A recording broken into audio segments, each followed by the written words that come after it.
ನಮಸ್ಕಾರ ಸ್ನೇಹಿತರೆ, smart online ಸೇವಾ ಯೂಟ್ಯೂಬ್ ಚಾನಲ್ಗೆ ಸ್ವಾಗತ. ನಾನು ಲಿಂಗರಾಜ್ ಬನ್ನತ್. ಇವತ್ತಿನ ಈ ವಿಡಿಯೋದಲ್ಲಿ HSRP ನಂಬರ್ ಪ್ಲೇಟ್ ಇನ್ನೂ ಹಾಕಿಸದಿದ್ದರೆ ಸರ್ಕಾರದಿಂದ ಒಂದು ಗುಡ್ ನ್ಯೂಸ್ ಇದೆ. ಇದರ ಕುರಿತು ಸಂಪೂರ್ಣ ಮಾಹಿತಿ ತಿಳಿಸಿಕೊಡಲಿದ್ದೇನೆ. ಸ್ಕಿಪ್ ಮಾಡದೆ ವಿಡಿಯೋವನ್ನು ಕೊನೆ ತನಕ ನೋಡಿ. ವಿಡಿಯೋ ಸ್ಟಾರ್ಟ್ ಮಾಡುವ ಮುಂಚೆ ಇನ್ನೂ ಯಾರು ನಮ್ಮ ಸ್ಮಾರ್ಟ್ ಆನ್ಲೈನ್ ಸೇವಾ ಯೂಟ್ಯೂಬ್ ಚಾನಲನ್ನು ಸಬ್ಸ್ಕ್ರೈಬ್ ಮಾಡಿಕೊಂಡಿಲ್ಲ, ಇದೇ ರೀತಿ ಹಲವು ಉಪಯುಕ್ತ ಮಾಹಿತಿಯನ್ನು ಒಂದೇ ವೇದಿಕೆಯಲ್ಲಿ ಪಡೆದುಕೊಳ್ಳಲು ನಮ್ಮ ಸ್ಮಾರ್ಟ್ ಆನ್ಲೈನ್ ಸೇವಾ ಯೂಟ್ಯೂಬ್ ಚಾನಲನ್ನು ಸಬ್ಸ್ಕ್ರೈಬ್ ಮಾಡಿಕೊಳ್ಳಿ. ಹಾಗೆ ನಾವು ನೀಡುವ ಮಾಹಿತಿ ಉಪಯುಕ್ತವಾದಲ್ಲಿ ವಿಡಿಯೋಗೆ ಒಂದು ಲೈಕ್, ಶೇರ್ ಮಾಡುವ ಮುಖಾಂತರ ನಮಗೆ ಇನ್ನೂ ಹೆಚ್ಚು ವಿಡಿಯೋ ಮಾಡಲು ಪ್ರೋತ್ಸಾಹಿಸಿ. ವಾಹನಕ್ಕೆ ಹೊಸ ನಂಬರ್ ಪ್ಲೇಟ್ ಹಾಕಿಸಲು ಫೆಬ್ರವರಿ 17 ಕೊನೆಯ ದಿನಾಂಕವಾಗಿದ್ದರಿಂದ ಇಷ್ಟು ದಿನ ವಾಹನಗಳ ಮಾಲೀಕರು HSRP ನಂಬರ್ ಪ್ಲೇಟ್ ಹಾಕಿಸಲು ತೀವ್ರ ಪರದಾಡುತ್ತಿದ್ದರು.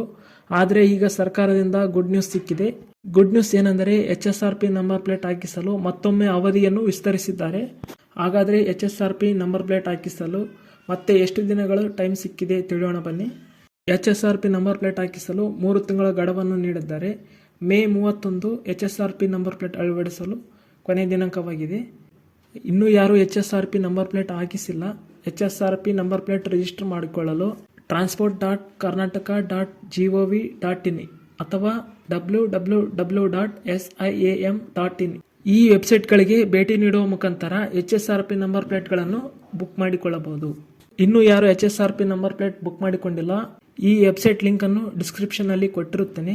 ಲಿಂಕ್ ಕ್ಲಿಕ್ ಮಾಡುವ ಮುಖಾಂತರ ನೀವು HSRP ನಂಬರ್ ಪ್ಲೇಟನ್ನು ಬುಕ್ ಮಾಡಿಕೊಳ್ಳಬಹುದು. ಇಷ್ಟು ಇವತ್ತಿನ HSRP ನಂಬರ್ ಪ್ಲೇಟ್ ಕುರಿತು ಹೊಸ ಅಪ್ಡೇಟ್ ಮಾಹಿತಿಯಾಗಿತ್ತು. ಈ ಮಾಹಿತಿಯನ್ನು ನಿಮ್ಮ ಸ್ನೇಹಿತರು ಮತ್ತು ಕುಟುಂಬದ ಸದಸ್ಯರು ಹಾಗೂ ಯಾರು ಇನ್ನೂ HSRP ನಂಬರ್ ಪ್ಲೇಟ್ ಹಾಕಿಸಿಲ್ಲ ಅವರೆಲ್ಲರೊಂದಿಗೆ ಈ ಮಾಹಿತಿಯನ್ನು ಹಂಚಿಕೊಳ್ಳಿ ಅಂತ ಹೇಳುತ್ತಾ ಈ ವಿಡಿಯೋವನ್ನು ಇಲ್ಲಿಗೆ ಮುಗಿಸ್ತಾ ಇದ್ದೇನೆ. ಮುಂದೆ ಇದೇ ರೀತಿ ಮಾಹಿತಿ ಪಡೆದುಕೊಳ್ಳಲು ನಮ್ಮ ಸ್ಮಾರ್ಟ್ ಆನ್ಲೈನ್ ಸೇವಾ ಯೂಟ್ಯೂಬ್ ಚಾನಲನ್ನು ಸಬ್ಸ್ಕ್ರೈಬ್ ಮಾಡಿಕೊಳ್ಳಿ.